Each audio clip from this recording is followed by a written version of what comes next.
Imagine putting your heart into creating the perfect Halloween display, only to have the HOA demand you tear it all down. But instead of bowing to their pressure, I decided to give them something far scarier than they ever imagined. Their nightmare began the moment they tried to mess with my decorations. If you love shocking HOA drama and stories of sweet revenge, you're going to want to stay tuned until the very end because this one is truly bone-chilling. Before we dive in, don't forget to hit that subscribe button and turn on the notification bell so you never miss stories like this. Your support keeps these wild HOA tales coming, and trust me, you won't want to miss what happens next. Now let's jump right into the story. Halloween had always been my favorite time of year. I grew up loving the eerie atmosphere, the glowing pumpkins, the haunted houses, and the way an entire neighborhood could transform into a spooky wonderland. But when I moved into a community governed by a strict HOA, I quickly discovered that my love for Halloween wasn't shared by everyone. For years I kept my decorations minimal, worried about their disapproval. A few jack-o'-lanterns here, a skeleton on the porch, nothing too bold. But last year, after finally settling into my home and wanting to do something special for the neighborhood kids, I decided to go all out. I built a graveyard scene on my lawn, with fog machines swirling mist through crooked tombstones. A witch's cauldron bubbled under glowing green lights. Animatronic ghouls rose from the ground and cackled when kids walked by. I even hung a life-sized phantom from the oak tree in my front yard, its glowing red eyes staring into the night. It wasn't just decorations, it was an experience.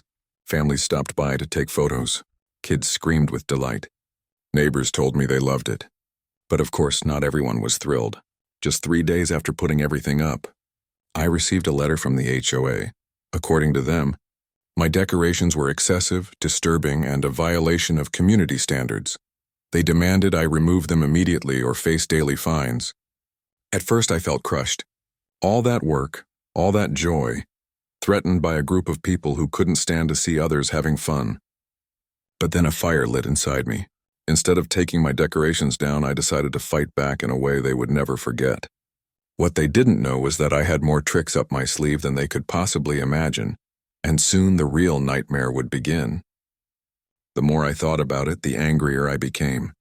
The HOA wasn't just trying to control decorations, they were trying to control joy, creativity, and community spirit.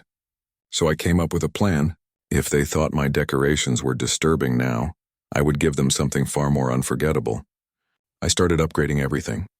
I doubled the fog machines, creating thick rolling mist that blanketed the street. I installed motion sensors so that when someone walked by, ghoulish screams and rattling chains echoed through the night.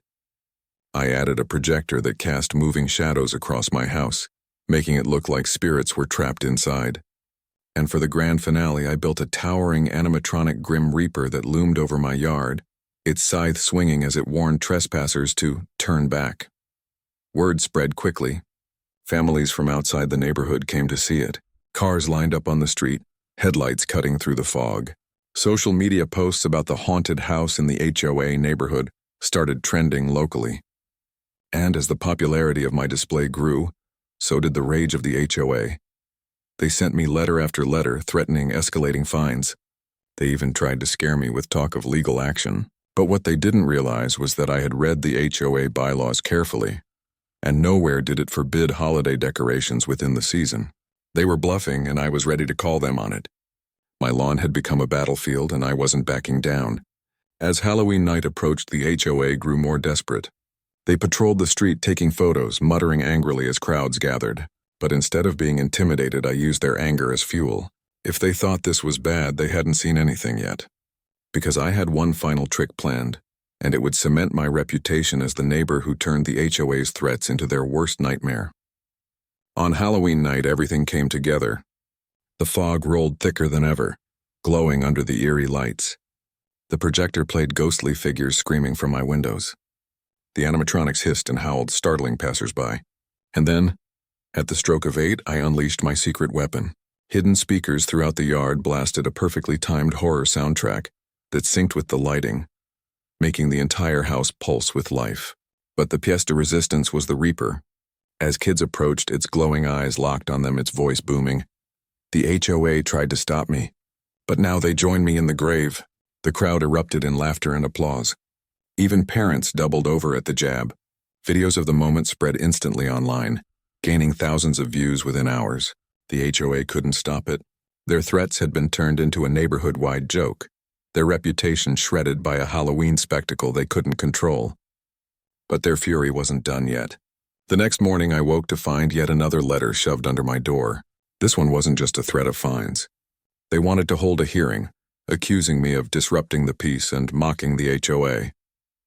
That was the moment I knew the battle wasn't over. The decorations had rattled them, but my fight with the HOA had just begun, and the real nightmare for them was only beginning to unfold. The hearing was set for the following week, and I came prepared. I printed out the bylaws, highlighted the section about holiday decorations, and gathered a folder of photos showing other homes in the neighborhood with lights and displays. If they were going to claim I broke the rules, they would have to explain why others were allowed to decorate freely. But more importantly, I brought something else: the overwhelming support of the neighborhood. Families who had visited my haunted display signed a petition in my favor. Parents who said their kids had the best Halloween ever wrote statements supporting me. Even neighbors who rarely spoke up showed up at the meeting, ready to defend what I had done. When the HOA gathered in their little conference room, they didn't expect the turnout. One by one, my supporters made their voices heard.